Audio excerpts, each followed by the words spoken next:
Ben Merve Işıkefe, Dakar Yunus Emre Enstitüsü Koordinatörüyüm. 2020 yılından bu yana Dakar'da Yunus Emre Enstitüsü Koordinatörü olarak görev yapıyorum. Türk Kültür Merkezi olarak neler yaptığımızdan size biraz bahsetmek istiyorum. Yunus Emre Türk Kültür Merkezi olarak biz Dakar'da farklı alanlarda faaliyet gösteriyoruz. Bunlardan ilki Türkçe kurslarımız. 2020 yılından bu yana Kültür Merkezimiz bünyesinde Türkçe kursları düzenliyoruz. Buna ek olarak kültür sanat faaliyetleri hayata geçirdik. Sadece Türk kültürünü tanıtan değil, aynı zamanda Senegal kültürüyle işbirliği içerisinde faaliyetler yürütmeye gayret gösteriyoruz. Bunlar neler? Konferanslar, konserler, Türk mutfağı günleri, Türk sineması günleri ve sanat atölyelerimiz var. Çömlek atölyesi ve cam altı boyama atölyeleri hayata geçiriyoruz. Bunların haricinde üniversitede Şeyh Zuhur Üniversitesi ile işbirliklerimiz var. Bu işbirliği kapsamında üniversitede futbol turnuvaları ve çeşitli akademik programlar gerçekleştiriyoruz. Müzik alanında da konserler dışında bir çalışmamız olmamıştı ama geçtiğimiz yıl Cigenli Orkestrası'nın bize ulaşmasıyla güzel bir işbirliğine imza atma imkanımız oldu. Bu işbirliği kapsamında Cigenli Orkestrası bizim enstitümüzün imkanlarını kullanarak bizim mekanımızda bir müzik okulu açmak istediğinden ve bu okulun sadece kadın öğrencilere, kız öğrencilere yönelik olmasını istediklerinden bahsettiler.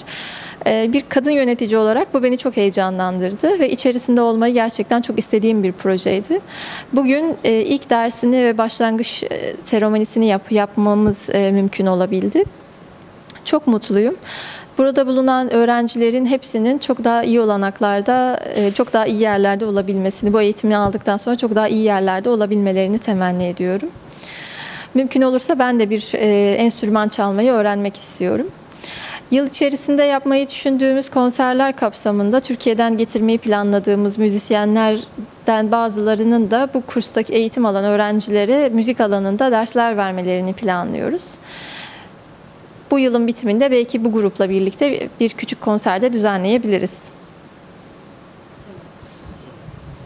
Musicien d'abord, voilà, président de l'association des métiers de la musique, est venu donner un petit coup de main à l'initiation à la musique pour l'académie Djigeni. D'accord. Premier jour de formation, comment a été le contact avec les apprenantes? Ce qui est intéressant, ce sont des personnes qui ont manifesté le désir d'apprendre la musique. La musique, c'est ça, c'est-à-dire on ne se force pas à être musicien. On sent qu'on a envie d'être musicien, donc automatiquement, entre musiciens, on se comprend. Après, effectivement, la musique, c'est d'abord l'âme. Les gens viennent avec l'envie de s'exprimer, l'envie de développer un talent. Après, on est là pour leur dire que seul le talent ne suffit pas. On n'abandonne pas les études pour aller faire de la musique. La musique fait partie des études. Est-ce que vous n'avez pas ressenti peut-être un quelconque blocage de la part des jeunes, peut-être des gens qui n'ont jamais appris la musique et qui veulent faire ça pour la première fois? Comment ça a été? Vous savez, dans beaucoup de musiciens, d'artistes en général, les gens sont de nature pour la plupart timides et n'arrivent pas à exprimer avec des mots ce qu'ils veulent dire. Et c'est justement, je pense qu'elles sont venues pour la plupart aussi trouver un exutoire pour pouvoir se dire que c'est à travers la musique que je pourrais exprimer ce que je ressens vraiment. Ça, vous le verrez avec n'importe quel artiste, qu'il soit musicien, artiste peintre, ils sont très peu loquaces. Mais quand ils sont sur scène, ils explosent. Et donc c'est normal qu'on ait l'impression qu'il y a quelques-uns ou quelques-unes, puisqu'il s'agit ici en l'occurrence des filles, quelques-unes qui sont timides, qui restent dans leur coin, mais qui se disent « je ne suis pas là pour parler, mais je suis là pour apprendre la musique ».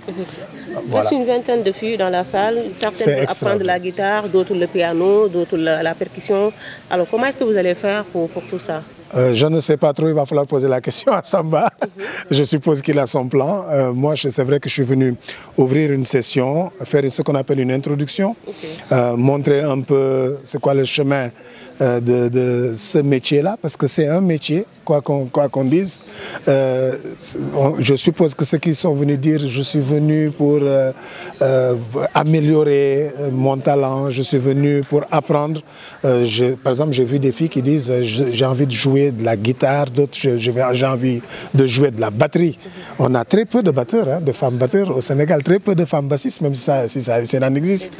Donc ça prouve aujourd'hui qu'elles ne sont pas juste là, juste pour être devant la scène, pour être choriste ou pour être chanteuse de premier plan, mais on sent qu'elles ont vraiment envie de pratiquer la musique. Et ça, c'est quelqu'un qui a envie de faire ça, c'est quelqu'un qui a envie d'en faire vraiment son, comment on appelle, son sacerdoce. Et ça, je trouve ça magnifique. Je ne m'attendais pas à voir autant de femmes qui ont envie d'exceller dans la musique.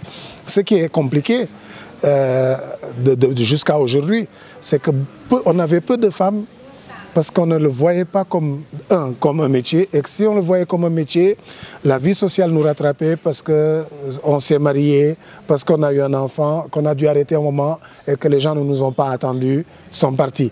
Mais aujourd'hui, avec la loi sur le statut de l'artiste, aujourd'hui ça donne cette ouverture où la femme peut dire « je peux venir faire de la musique, je peux travailler, je peux aller en congé de maternité, je peux aller en voyage de noces et revenir retrouver mon travail et vivre de mon travail ». Avoir une sécurité sociale, avoir à la fin de ma vie une retraite. Et là, ça a tout son sens d'être dans le métier de la musique. Vous avez une question, madame? Alors, aujourd'hui marque une étape très importante pour l'histoire de la musique, de façon générale, pour l'histoire de la musique sénégalaise, l'histoire de la musique africaine. Alors, pour la première fois, nous voyons la naissance d'une école de formation spécialement dédiée à la formation des femmes dans le secteur de la musique, où on apprend à ces dames l'instrument et la voix.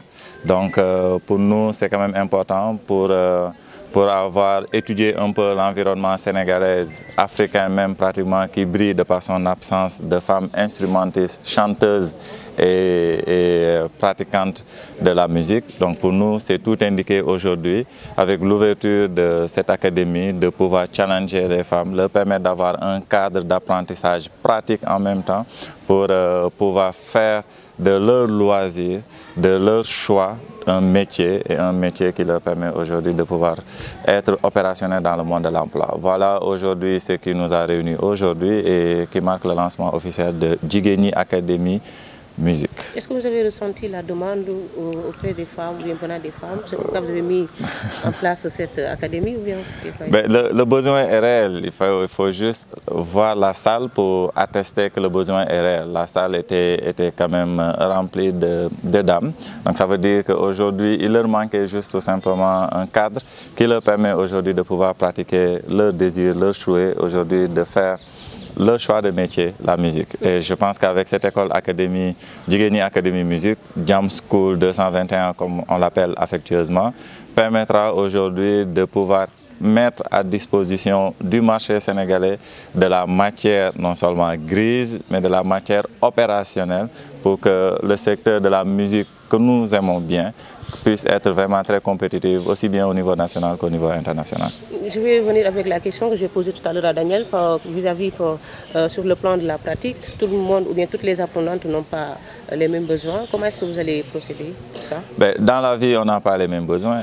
Pour nous, la musique, c'est la vie. La musique, c'est c'est ce qui nous fait naître, c'est ce qui nous fait vivre. Donc aujourd'hui, on ne peut pas avoir les mêmes désirs. Donc c'est tout heureux pour nous de voir des femmes qui souhaitent aujourd'hui pratiquer de la guitare, du piano, etc. Qu'on en ait autant de variétés possibles et c'est tout bénéfique pour le secteur de la musique. Surtout que pour mettre un orchestre, tout le monde ne peut pas jouer la même chose, sinon on ne va pas sentir cela. Est-ce que vous allez planifier ça durant la formation? C'est déjà planifié depuis le départ. Elles ont eu à remplir une fiche de renseignement où aujourd'hui les premiers choix ont été déjà déclinés. Maintenant, en fonction de la pratique, en fonction de l'exercice terrain, en fonction des cours, on essaiera de les accompagner davantage là-dessus. Maintenant, il est clair que dans la formation, on peut opter dans un premier temps, dire que moi je veux jouer de la guitare et arriver en cours avec tout le bagage nécessaire qu'on te donne, que tu te rends compte que tu es beaucoup plus à l'aise avec la batterie qu'avec la guitare. Donc ça, c'est au cours de la formation que leur choix réel va pouvoir se déterminer effectivement. Madame, alors, nous sommes tout heureux parce que lorsqu'on a eu à lancer cette idée et on a été accompagné par la GIZ qui ont été les précurseurs de cette mission et qui nous ont permis aujourd'hui de former la formation des formatrices, on a eu du mal déjà à avoir un suivi parce que la formation, ça coûte excessivement cher si on veut une formation de qualité. Et il nous fallait avoir un lieu, un cadre qui nous permet aujourd'hui de pouvoir continuer ce projet qu'on a eu à mettre en place. Et grâce à la coopération avec le Centre culturel turc basé à Dakar, donc nous avons pu aujourd'hui lancer officiellement cet établissement-là en fait. Alors, ça c'est le nerf de la guerre. Nous, on croit à cette optique de poussons ceux qui avancent. Aujourd'hui, dans notre challenge, en fait, on n'attend pas l'État. Donc, nous mettons les jalons. Si l'État nous accompagne, on est mieux à l'aise. Si l'État ne nous accompagne pas, nous, on sait quand même qu'on a posé les pas pour permettre à ce que les choses puissent avancer. Donc, on tend la main au ministère de la Culture, qui a toujours été un enquêteur, qui nous a toujours accompagnés. On tend la main à l'État du Sénégal, parce que ce projet-là n'est pas un projet djigéni seulement, mais c'est un projet africain. De toute l'Afrique, c'est la seule école de formation dédiée spécialement à la pratique d'instruments, dédiée spécialement à la formation des femmes.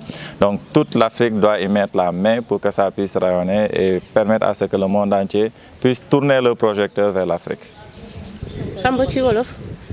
Étudiante voilà, à Iman, et ça m'a fait plaisir aujourd'hui de participer à la première session de formation réservée aux femmes pour la musique. Ça donne aujourd'hui aux femmes l'occasion vraiment de s'exprimer et demain d'en faire un métier. Et voilà. Pourquoi vous avez jugé nécessaire de participer à cette formation? Parce que j'aime la musique et j'ai voulu saisir tout simplement l'opportunité. Je suis bassiste déjà de formation, je joue à la guitare basse et je chante dans une chorale et j'ai voulu aller plus loin. Donc apprendre, pourquoi pas, le violon et le piano. J'aime beaucoup la musique.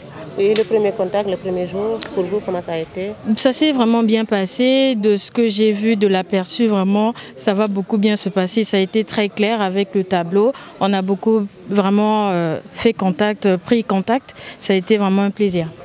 Merci. Okay. D'accord, vous êtes venu pour assister à la première session de cette formation réservée aux femmes pour apprendre la musique. Déjà, dites-nous, qu'est-ce que vous êtes venu apprendre? Quel instrument voulez-vous apprendre? Bon, premièrement, je suis venue apprendre à jouer au piano et non seulement jouer au piano, améliorer ma voix, en fait, savoir comment chanter de façon professionnelle et ensuite ajouter à la batterie. Quand vous dites améliorer la voix, ça sous-entend donc que vous pratiquez déjà la musique? Bon, oui, je chante, mais c'est pas quelque chose de professionnel. Bon, je suis dans un groupe de l'église et je voulais apprendre à mieux chanter de façon professionnelle. Raison pour laquelle je suis là. Comment vous trouvez cette initiative? Bon, vraiment, c'est tellement formidable et surtout en tant que femme, souvent on est négligé, on pense que non, les instruments c'est destiné aux hommes et pourtant on est capable d'apprendre aussi des instruments, de montrer ce qu'on peut faire en fait, notre importance. Et vraiment c'est une bonne idée que M. Samba a eu à avoir. Merci beaucoup. Rappelez le nom? Cornélie Mbrongo. Merci. Merci. Quelqu'un d'autre? Je suis la chantre évangéliste Roubia Diao. Donc je fais du gospel. D'accord. Alors, vous êtes venu assister à cette formation, quelqu'un qui chante d'abord. Alors, qu'est-ce que vous êtes venu apprendre dans cette formation-là? Donc dès que j'ai vu l'annonce, ça m'a intéressée parce que moi je cherchais aussi à me former. C'est-à-dire pas savoir seulement chanter, mais jouer d'un instrument et pouvoir lire la musique. Donc je me suis inscrite, malgré un planning très chargé, donc, mais quand même je suis venue et c'est abordable. Et comment vous avez trouvé l'initiative? Vraiment c'est très bien, c'est une initiative louable vraiment qui favorise les femmes ici au Sénégal à apprendre la musique, à pouvoir la lire et jouer d'un instrument, chanter. Donc c'est très bien, donc c'est vraiment une initiative à saluer. Qu'est-ce que vous attendez au sortir de cette formation? Moi j'attends que je puisse vraiment lire la musique et pouvoir jouer d'un instrument. Naturellement, c'est ce que je suis venue chercher. Et faire aussi connaissance avec d'autres personnes. Bonne chance. Merci.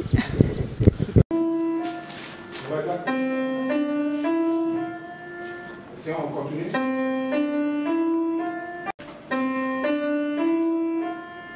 Voilà, avec le doigt, comment il se prépare.